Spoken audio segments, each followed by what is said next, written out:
ಸೂರ್ಯನ ಬೆಳಕು ಮೆದುಳಿನಲ್ಲಿ ಸೆರೋಟೋನಿನ್ ಎಂಬ ಹಾರ್ಮೋನ್ ಮಟ್ಟವನ್ನು ಹೆಚ್ಚಿಸುತ್ತೆ. ಇದು ಮನಸ್ಥಿತಿಯನ್ನು ಸುಧಾರಿಸಲು ಸಹಾಯಕ. ಸೆರೋಟೋನಿನ್ ಅನ್ನು ಹ್ಯಾಪಿ ಹಾರ್ಮೋನ್ ಅಂತಲೂ ಕರೀತಾರೆ. ಇದು ಒತ್ತಡ ಮತ್ತು ಆತಂಕವನ್ನು ಕಡಿಮೆ ಮಾಡುತ್ತೆ. ಹೀಗಾಗಿ ನಮ್ಮ ಸಂತೋಷದ ಹಿಂದೆಯೂ ಸೂರ್ಯನ ಬೆಳಕಿನ ಕೈಚಳಕವಿದೆ. ಹೀಗಾಗಿ ಮಾನಸಿಕ ಆರೋಗ್ಯಕ್ಕೆ ಸೂರ್ಯನ ಬೆಳಕು ಎಷ್ಟು ಮುಖ್ಯ ನೋಡೋಣ.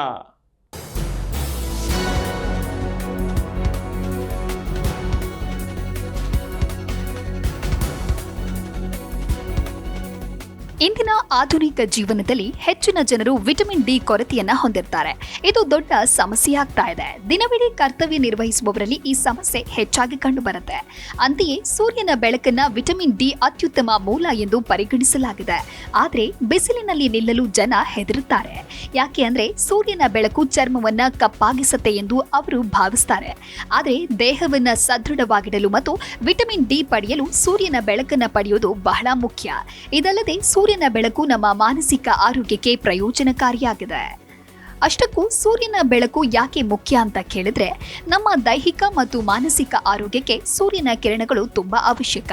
ಸೂರ್ಯನ ಬೆಳಕು ನಮ್ಮ ದೇಹಕ್ಕೆ ವಿಟಮಿನ್ ಡಿ ನೀಡುತ್ತೆ. ಆರೋಗ್ಯಕರ ಮೂಳೆ ಮತ್ತು ಹಲ್ಲುಗಳಿಗೆ ಈ ವಿಟಮಿನ್ ಡಿ ಅತ್ಯಗತ್ಯ.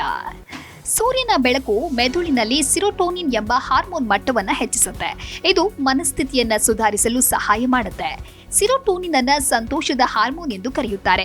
ಇದು ಒತ್ತಡ ಮತ್ತು ಆತಂಕವನ್ನ ಕಡಿಮೆ ಮಾಡುತ್ತೆ. ಇದು ಸಾಕಷ್ಟು ಸೂರ್ಯನ ಬೆಳಕನ್ನ ಪಡೆಯದಿದ್ರೆ ಸೆರೋಟೋನಿನ್ ಮಟ್ಟವು ಕಡಿಮೆಯಾಗುತ್ತೆ. ಅರಿವಿನ ಕಾರ್ಯವನ್ನ ಸುಧಾರಿಸಲು ಸೂರ್ಯನ ಬೆಳಕು ಬಹಳ ಮುಖ್ಯ.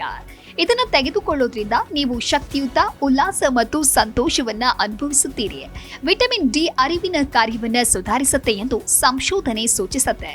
ಅಲ್ಲದೆ ಇದು ನಿಮ್ಮ ಜ್ಞಾಪಕ ಶಕ್ತಿ, ಕಲಿಕೆಯ ಸಾಮರ್ಥ್ಯ ಮತ್ತು ಆಲೋಚನಾ ಸಾಮರ್ಥ್ಯವನ್ನ ಸುಧಾರಿಸುತ್ತದೆ. ಸೂರ್ಯನ ಬೆಳಕಿಗೆ ಒಡ್ಡಿಕೊಳ್ಳುವುದರಿಂದ ಚರ್ಮಕ್ಕೆ ಸಂಬಂಧಿಸಿದ ಕೆಲವು ಸಮಸ್ಯೆಗಳಿಂದ ಪರಿಹಾರವೂ ದೊರೆಯುತ್ತೆ. ಪ್ರತಿದಿನ ಬೆಳಗ್ಗೆ 10 ರಿಂದ 20 ನಿಮಿಷಗಳ ಕಾಲ ಸೂರ್ಯನ ಬೆಳಕು ಕಾರ್ಟಿಸೋಲ್ ಹಾರ್ಮೋನ್ ಅನ್ನ ಕಡಿಮೆ ಮಾಡುತ್ತೆ ಮತ್ತು ನಮ್ಮ ದೇಹದಲ್ಲಿ ಮೆಲಟೋನಿನ್ ಹಾರ್ಮೋನ್ ಅನ್ನ ಹೆಚ್ಚಿಸುತ್ತೆ. ಇದು ನಿಮ್ಮ ಮನಸ್ಸನ್ನ ಶಾಂತಗೊಳಿಸುತ್ತೆ ಮತ್ತು ಉತ್ತಮ ನಿದ್ರೆಗೆ ಸಹಾಯ ಮಾಡುತ್ತೆ.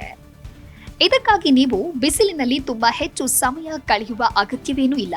ಬೆಳಗ್ಗೆ ಎದ್ದಾಗ ಮುಂಜಾನೆ ಸೂರ್ಯನ ಬೆಳಕಿನಲ್ಲಿ 10 ನಿಮಿಷ ನಿಂತು ವ್ಯಾಯಾಮ, ಧ್ಯಾನ, ವಾಕಿಂಗ್ ಮಾಡಿದ್ರೆ ಸಾಕು. Desk bureau, G Kannada news.